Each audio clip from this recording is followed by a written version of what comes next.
Hi friends, welcome to Lakshmi blogs. ಇವತ್ತಿನ ವಿಡಿಯೋದಲ್ಲಿ ತುಂಬಾ ಸ್ಪೆಷಲ್ ಹಾಗೆ ರೇರ್ ಆಗಿ ಸಿಗುವಂತಹ ಒಂದು ತರಕಾರಿ ಇದು. ಇದನ್ನು ಇಂಗ್ಲೀಷಲ್ಲಿ ಸ್ಪಿನ್ಗಾರ್ಡ್ ಅಂತ ಕರೀತಾರೆ, ಹಾಗೆ ಕನ್ನಡದಲ್ಲಿ ಮುಡಾಗ್ಲಕಾಯಿ, ಕಾಡು ಹಾಗಲಕಾಯಿ ಅಂತೆಲ್ಲ ಕರೀತಾರೆ. ಇವತ್ತು ಈ ತರಕಾರಿನ ಬಳಸಿ ನಾನೊಂದು ಗ್ರೇವಿ ಮಾಡ್ತಾ ಇದ್ದೀನಿ. ಮೊದಲಿಗೆ ಮುಡಾಗ್ಲಕಾಯಿನ ಈ ಥರ ಚಿಕ್ಕದಾಗಿ ಕಟ್ ಮಾಡಿ ತೊಳೆದಿಟ್ಕೊಳ್ಳಿ. ನೋಡ್ತಾ ಇರ್ಬೋದು, ನಾನು ಇಲ್ಲಿ ಒಂದು 1/4 kg ಆಗೋಷ್ಟು ಮುಡಾಗ್ಲಕಾಯಿನ ಬಳಸಿದ್ದೀನಿ. ಇವಾಗ ಈ ಮುಡಾಗ್ಲಕಾಯಿನ ನಾವು ಫ್ರೈ ಮಾಡ್ಕೊಳ್ಳೋಣ. ಮೊದಲಿಗೆ ಒಂದು ಪ್ಯಾನ್ ಇಟ್ಟು ಪ್ಯಾನಿಗೆ ಸ್ವಲ್ಪ ಎಣ್ಣೆ ಹಾಕಿ, ಎಣ್ಣೆ ಬಿಸಿ ಆದ ನಂತರ ಏನು ಕಟ್ ಮಾಡಿ ಇಟ್ಕೊಂಡಿರೋ ಮುಡಾಗ್ಲಕಾಯಿ ಇರುತ್ತಲ್ಲ ಅದನ್ನು ಹಾಕ್ತಾಯಿದ್ದೀನಿ.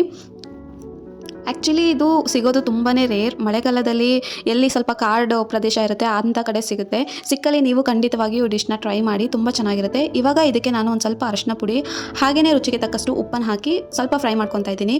ಮೊದಲೇ ಫ್ರೈ ಮಾಡಿಕೊಂಡ್ರೆ ಟೇಸ್ಟ್ ಚೆನ್ನಾಗಿರುತ್ತೆ, ಹಾಗಾಗಿ ಸ್ವಲ್ಪ ಮುಂಚೆನೇ ಎಣ್ಣೆಯಲ್ಲಿ ಫ್ರೈ ಮಾಡಿ ಇಟ್ಕೊತಾ ಇದ್ದೀನಿ. ಒಂದು 2 ನಿಮಿಷ ಫ್ರೈ ಮಾಡಿದ್ರೆ ಸಾಕು, ಬೇಗನೆ ಬೆಂದುಬಿಡುತ್ತೆ. ಇವಾಗ ಒಂದು ಪ್ಯಾನಿಗೆ ಸ್ವಲ್ಪ ಎಣ್ಣೆ ಹಾಕ್ತಾಯಿದ್ದೀನಿ. ಎಣ್ಣೆ ಸ್ವಲ್ಪ ಬಿಸಿ ಆದ ನಂತರ ಸಾಸಿವೆ ಹಾಕ್ತಾಯಿದ್ದೀನಿ. ಹಾಗೆಯೇ 1-2 ಹೆಚ್ಚಿಟ್ಟಿರೋ ಬೆಳ್ಳುಳ್ಳಿ, ಹಾಗೆಯೇ 1-2 ಹಸಿರು ಮೆಣಸಿನ್ಕಾಯಿ, ಹಾಗೆ 1 ಕಪ್ ಆಗುವಷ್ಟು ಈರುಳ್ಳಿನ ಬಳಸಿದ್ದೀನಿ. ನೀವು ನಿಮಗೆ ಎಷ್ಟು ಬೇಕು ಅಷ್ಟು ಈರುಳ್ಳಿನ ಹಾಕೋಬೋದು. ನಾನಿಲ್ಲಿ ಸ್ವಲ್ಪನೇ ಈರುಳ್ಳಿನ ಬಳಸ್ತಾ ಇರೋದು. ಇವಾಗ ಇದಕ್ಕೆ ಒಂದು ಸ್ವಲ್ಪ ಕಡಲೆಬೇಳೆ ಹಾಕಿ ಚೆನ್ನಾಗಿ ಫ್ರೈ ಮಾಡ್ಕೊಳ್ಳೋಣ. 1-2 ನಿಮಿಷ ಈರುಳ್ಳಿ ಮತ್ತು ಕಡಲೆಬೇಳೆ ನೀಟಾಗಿ ಫ್ರೈ ಆಗಬೇಕು. ಇವಾಗ ಇದು ಫ್ರೈ ಆಗ್ತಾ ಇದೆ. ಇವಾಗ ಇದಕ್ಕೆ 1 ಟೊಮೆಟೊ ಹಣ್ಣು ಹಾಕ್ತಾಯಿದ್ದೀನಿ, ಅಥವಾ 1 ಕಪ್ ಆಗೋಷ್ಟು ಟೊಮೆಟೊ ಹಣ್ಣು ನೀವು ಹಾಕೋಬೋದು. ಟೊಮೆಟೊ ಹಣ್ಣನ್ನು ಹಾಕಿ ಚೆನ್ನಾಗಿ ಮಿಕ್ಸ್ ಮಾಡಿ ಸ್ವಲ್ಪ ಫ್ರೈ ಆದ ನಂತರ 1 ಕಪ್ ಅಷ್ಟು ಖಾರದ ಪುಡಿ ಹಾಕ್ತಾಯಿದ್ದೀನಿ. 1 ಚಮಚದಷ್ಟು ಖಾರದ ಪುಡಿ ಹಾಕ್ತಾಯಿದ್ದೀನಿ. ಇದಿಷ್ಟೇ ಮಸಾಲ ಇವಾಗ ಆಗೋಯ್ತು. ಇವಾಗ ಇದಕ್ಕೆ 1 ಕಪ್ ಆಗೋಷ್ಟು ಸ್ವಲ್ಪ ನೀರು ಹಾಕಿ ಚೆನ್ನಾಗಿ ಟೊಮೆಟೊ ಸಾಫ್ಟಾಗಿ ಬೇಯೋ ತನಕ ಬೇಯಿಸ್ಕೊಳ್ಳಿ. ಇವಾಗ ನೀವು ನೋಡ್ತಾ ಇರ್ಬೋದು, ಇದು ಗ್ರೇವಿ ಕನ್ಸಿಸ್ಟೆನ್ಸಿಗೆ ಬಂದಿದೆ, ಚೆನ್ನಾಗಿ ಬೆಂದಿದೆ. ಇವಾಗ ನಾವು ಇದಕ್ಕೆ ಏನು ಆವಾಗಲೇ ಫ್ರೈ ಮಾಡಿ ಇಟ್ಕೊಂಡಿದ್ವಲ್ಲ ಮುಡಾಗ್ಲಕಾಯಿನ ಹಾಕ್ತಾಯಿದ್ದೀನಿ.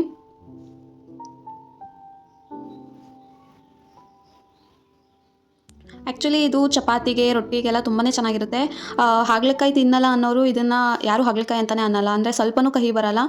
ಅದರಲ್ಲೂ ಎಣ್ಣೆಲಿ ಫಸ್ಟ್ ಫ್ರೈ ಮಾಡಿದ್ರೆ ಏನು ಸ್ವಲ್ಪನೂ ಕಹಿ ಅನಿಸಲ್ಲ, ತುಂಬ ಚೆನ್ನಾಗಿರುತ್ತೆ. ಸ್ವಲ್ಪ ಡಿಫ್ರೆಂಟಾಗಿರುತ್ತೆ. ಲಾಸ್ಟಿಗೆ ಒಂದು ಸ್ವಲ್ಪ ಕೊತ್ತಂಬರಿ ಸೊಪ್ಪು ಹಾಕಿ ಮುಡಾಗ್ಲಕಾಯಿ ಮತ್ತು ಕೊತ್ತಂಬರಿ ಸೊಪ್ಪೆಲ್ಲ ಹಾಕಾದ್ಮೇಲೆ ಚೆನ್ನಾಗಿ ಫ್ರೈ ಮಾಡಿ ಒಂದು 2-3 ನಿಮಿಷ ಚೆನ್ನಾಗಿ ಕುಕ್ ಮಾಡಿದ್ರೆ ಪಲ್ಯ ರೆಡಿ ಆಯಿತು. ಚಪಾತಿಗೆ, ರೊಟ್ಟಿಗೆ ನಾನು ಅವಾಗಲೇ ಹೇಳ್ದಂಗೆ ತುಂಬಾ ಚೆನ್ನಾಗಿರುತ್ತೆ.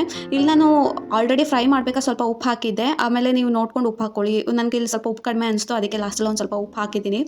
ಇಷ್ಟೇ, ತುಂಬ ಈಸಿ, ಬೇಗನೆ ಆಗೋಗುತ್ತೆ. ಈ ಥರ ತರಕಾರಿ ನಿಮ್ಮ ಹತ್ತಿರದ ಮಾರ್ಕೆಟಲ್ಲಿ ಎಲ್ಲಾದರೂ ಕಂಡು ಬಂದರೆ ತಂದು ನೀವು ಕೂಡ ಒಂದ್ಸಲ ಟ್ರೈ ಮಾಡಿ. ಹೆಲ್ತ್ಗೂ ತುಂಬಾ ಒಳ್ಳೆಯದು. ಬ್ಲಡ್ ಶುಗರ್ ಲೆವೆಲ್ ಇರೋರಿಗೆಲ್ಲ ಕಂಟ್ರೋಲ್ ಆಗುತ್ತೆ. ಲಾಸ್ಟಿಗೆ ಸ್ವಲ್ಪ ನಿಂಬೆಹಣ್ಣು ಹಾಕ್ತಾಯಿದ್ದೀನಿ, ರುಚಿ ಚೆನ್ನಾಗಿರುತ್ತೆ ಅಂತ. ನೀವು ಬೇಕಾದರೆ ಹುಣಸೆ ಹಣ್ಣ ರಸ ಕೂಡ ಹಾಕ್ಬೋದು. ಇದು ಆ್ಯಕ್ಚುಲಿ ಆಪ್ಷನಲ್, ಹುಳಿ ಬೇಕು ಅಂತಲೇ ಇಲ್ಲ, ಯಾಕಂದರೆ ಕಹಿ ಅಂಶ ಏನೂ ಇರೋಲ್ಲ. ನಾನು ಟೇಸ್ಟ್ ಚೆನ್ನಾಗಿರುತ್ತೆ ಅಂತ ಒಂದು ಅರ್ಧ ಹೋಳಷ್ಟು ನಿಂಬೆಹಣ್ಣ ಬಳಸಿದ್ದೀನಿ.